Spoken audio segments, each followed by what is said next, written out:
Pour ne rien manquer, abonnez-vous maintenant. Les Vraies Voix Sud Radio, le coup de projecteur des vraies voix. Alors, des heures d'activité obligatoires chaque semaine pour les bénéficiaires du RSA. C'est cette mesure qui est introduite par les sénateurs à la loi pour le plein emploi. Le texte vient d'arriver donc à l'Assemblée. Les députés LR entendent bien défendre cette mesure rejetée par la gauche. Les députés Renaissance défendent l'idée, mais veulent visiblement un peu l'assouplir, Philippe. Oui, Cécile, c'est pourquoi on vous pose cette question. Travailler quelques heures pour percevoir le RSA, c'est pour vous un moyen de réinsertion.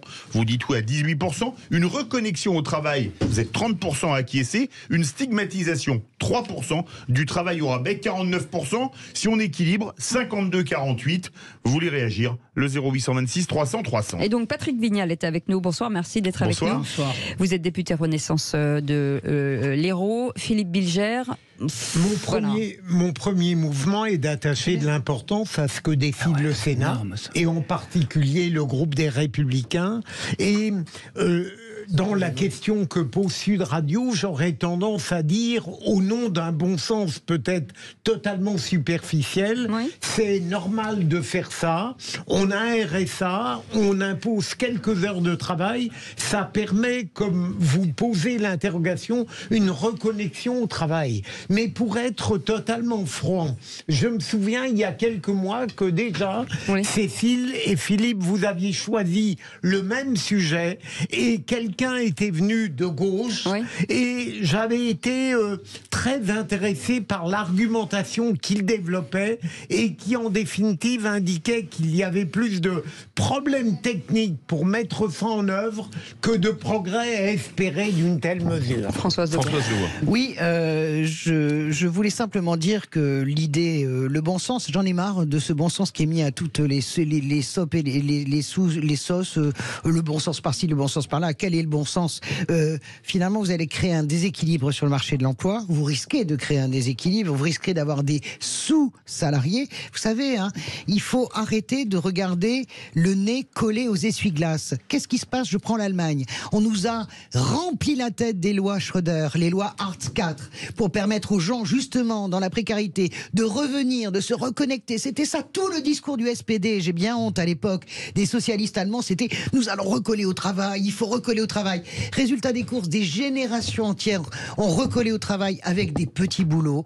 Eh bien, ces générations n'ont pas résisté à l'inflation, à la crise du Covid, et l'Allemagne est en train de bondir à 20% de précarité. Donc moi, je suis contre cela. Pourquoi? Parce que nous ne pouvons pas créer des sous-salariés. Moi, je suis chef d'entreprise. L'effet d'aubaine, il est là. Je vais faire... j'ai un petit boulot à faire. Est-ce que je paye quelqu'un au SMIC ou est-ce que je prends quelqu'un au RSA? Allez, Jean Dorido. Pour moi, il y a deux problèmes en réalité dans cette histoire. Il y a, c'est un fait, Françoise a raison, le problème des travailleurs pauvres. On a inventé depuis quelques années en France le travailleur pauvre. On vient d'une histoire qui avait protégé les travailleurs à travers le contrat de travail, à travers quand même la sécurité au travail. Et là, maintenant, on a l'ubérisation de la société. On crée des travailleurs, des gens qui bossent, sont plus jeunes, mais ils sont pauvres. Ils n'ont même pas les moyens de se payer un logement, parfois même pas les moyens de manger. Donc ça, c'est un vrai sujet. Pour autant, il y a un autre problème qui est un vrai serpent de mer aussi, c'est la fameuse trappe à l'inactivité. Ce sont ces personnes qui vous disent, écoutez, elles sont même de bonne foi, de bonne volonté, elles disent, écoutez, moi je fais les calculs, entre prendre un job, quand je compte ce que ça va me coûter de faire garder mon gamin, de me déplacer, de payer mes trajets, beaucoup parler des gens comme ça. Je peux vous dire pour le coup, sur l'ensemble Françoise, il y a une trappe à l'inactivité qui est bien réelle. Vous avez des personnes qui, sincèrement, ne peuvent pas travailler parce que ce ne serait pas raisonnable. Elles ont plus de revenus sans travailler. Ça existe.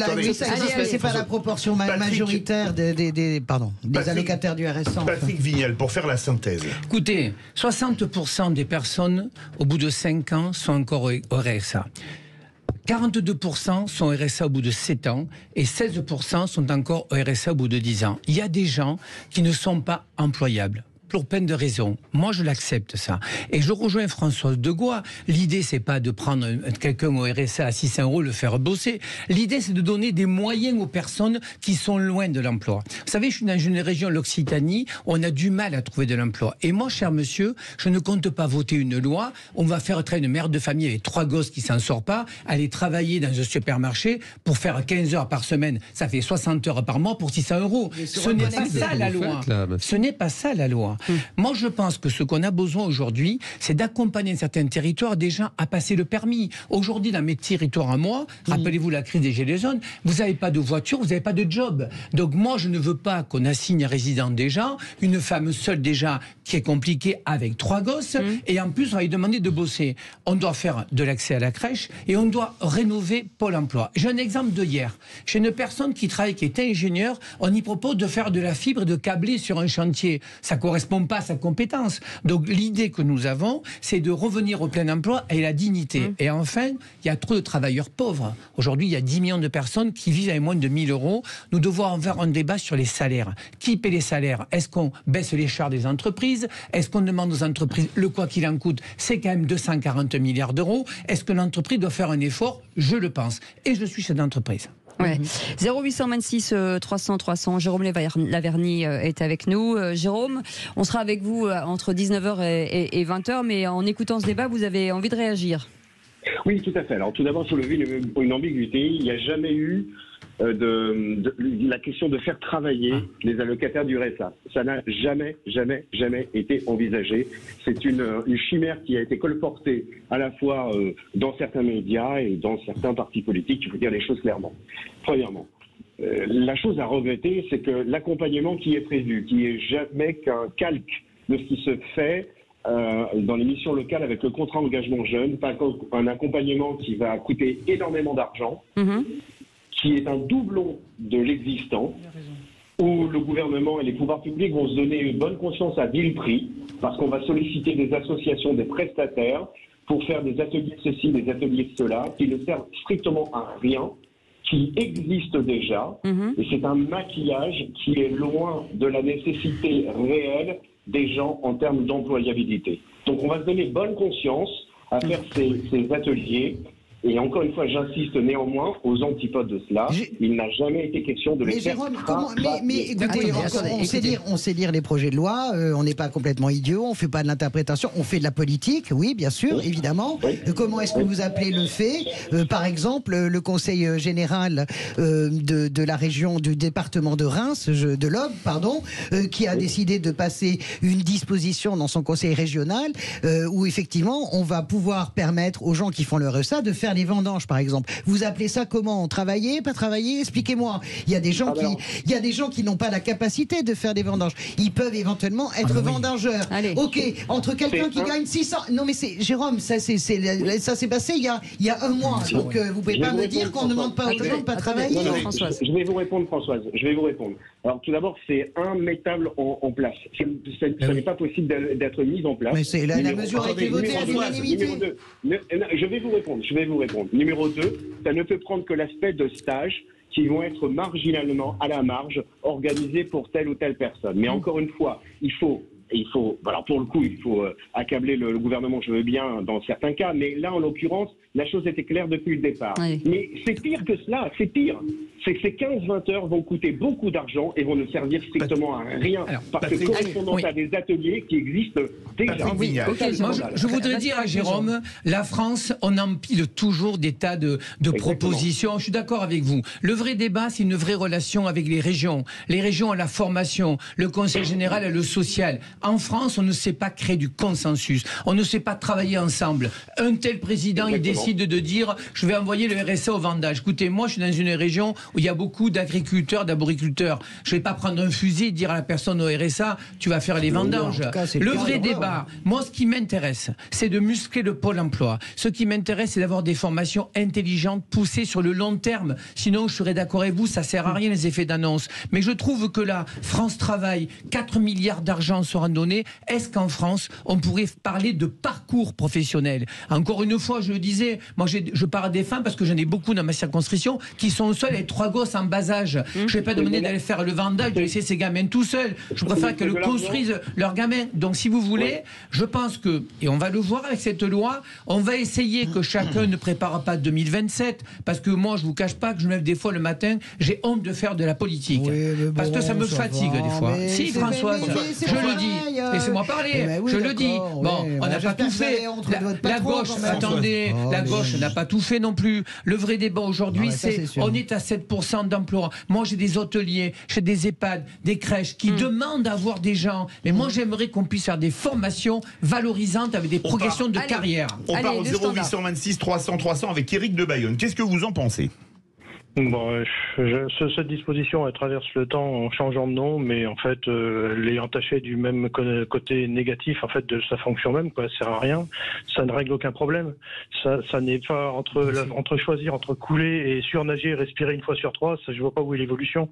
Donc, c'est insupportable. En soi, ça ne règle pas le problème. C'est encore une fois, on s'attaque à la forme, pas au fond. Alors, et ça s'installe dans la durée. Est-ce que ce soit Jérôme Laverny ou que ce soit vous, est-ce que finalement des gens qui sont au RSA depuis longtemps, il faut réamorcer de toute façon la pompe, il faut peut-être découvrir des nouveaux métiers, est-ce que dans l'entreprise il y a peut-être quelque chose à trouver quand même, parce que c'est ça aussi, il y a plein de gens qui n'ont une mésestime d'eux depuis des années au RSA, mais on en fait quoi? Il faut bien qu'on les aide. Il y a 40% des métiers, cher Eric, qui vont changer dans l'avenir. Il y a une révolution, le numérique, l'intelligence artificielle. Donc moi je pense qu'il y a des gens, et je le dis, qui ne sont pas employables, et ceux-là, on doit la solidarité.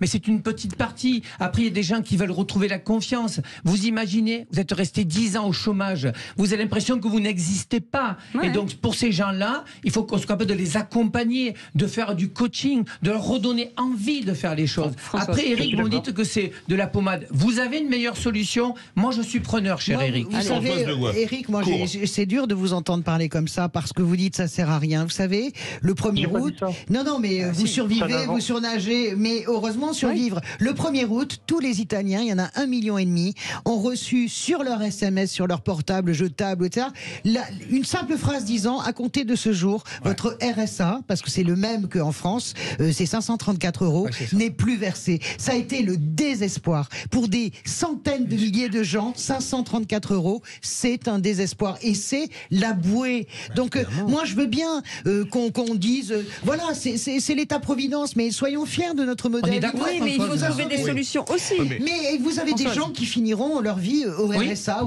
parce qu'il y a des gens, et Patrick a raison de rappeler pourquoi le revenu universel a été imaginé par des chercheurs américains il y a 30 ans, justement pour pallier la révolution industrielle. Mais est-ce qu'on peut éviter de baisser les bras et de dire qu'il y a des gens qui finiront Mais j'ai pas dit ça, je dis absolument pas ça. Non, mais pardon, mesdames, messieurs, je vous entends parler de revenu universel, Françoise Degois. Là, pour le coup, on est aux antipodes du revenu universel. Justement, c'est tout le contraire.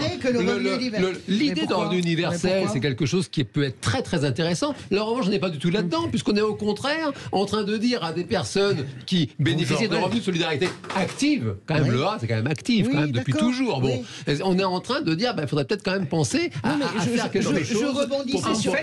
Donc on n'est pas du tout de parler de dignité. Vous pensez que les Français, tous, ils ont envie d'aller tous à la CAF au Resto du Cœur pour manger le soir ou faire les poubelles des supermarchés pour bouffer? On est d'accord. C'est votre majorité qui est au pouvoir, mais Françoise, depuis 15 jours, Françoise, il y a 30 ans de lâcheté politique. On prépare les services publics. Arrêtez. Écoutez, Françoise. On va pas recommencer le débat. J'ai fait le quinquennat d'Hollande. Oui, alors, on les a soutenus. Le quinquennat d'Hollande, au moins, il a maintenu les acquis sociaux. Allez, Philippe. J'ai bien aimé la manière dont vous concevez les dispositions qui devraient arriver. Comment, à votre avis, peut-on faire pour éviter qu'elles se dégradent dans ce qu'a dénoncé François? Les effets d'aubaine. Vous savez, moi, je pense qu'aujourd'hui, et vous l'avez dit, on est une société d'ubérisation. On est allé dans une personne où on paye plus de charges sociales, où on est auto-entrepreneur, où on a son véhicule. On ne s'est pas rendu compte. En fait, cette société nous amène dans le mur. Cela dit, quand même, ce qui se passe aujourd'hui, on n'a jamais eu un chômage aussi bas.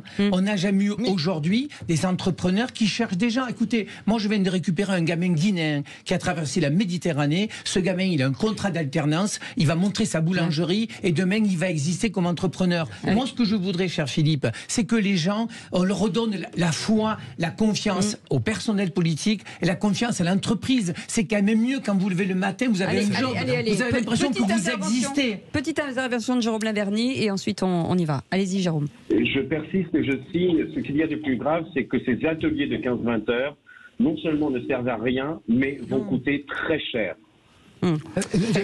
Jérôme, excusez-moi. Moi, j'ai des femmes, grâce à la région, elles ont passé le permis. Grâce au permis, elles ont trouvé un job. Elles sont sorties de leur cité, de leur ghetto. Ne me dites pas que ça sert à rien. Il y a plein de gens qui, grâce au contrat d'alternance, s'en sortent. Vous pourriez me parler des salaires qui sont trop bas, je serais d'accord avec vous. Mais ne me dites pas que ça sert à rien. Sinon, vous avez quoi comme solution? On est preneur. Existe déjà, avec des dispositifs qui existent déjà. Là, il va y avoir des prestataires qui vont être payés pour faire ces foutus ateliers qui vont venir en doublon à ceux existants. Alors là où je suis d'accord avec vous, c'est qu'il y a des associations d'insertion qui se sont mis plein la poche, qui ont fait passer. C'est pour ça qu'on crée France Travail. Non mais écoutez, on fera du ménage. On va pas repartir sur les chiffres du chômage. Moi je veux bien que l'on affiche 7%. À quel prix? Schroeder a affiché 7%. Cameron a affiché 7% en Grande-Bretagne. C'est mieux que 10%. Mais regarde le résultat, t'as 20% de pauvres. Enfin, ça sert à rien d'enfermer les gens dans des petits boulots sans aucune augmentation et aucun horizon. Allez, merci beaucoup Philippe Bilger, merci Françoise de Gois. Absolument. Allez, s'il vous plaît. Françoise de Gois, merci beaucoup Jean Dorédo, docteur en psychologie, merci beaucoup.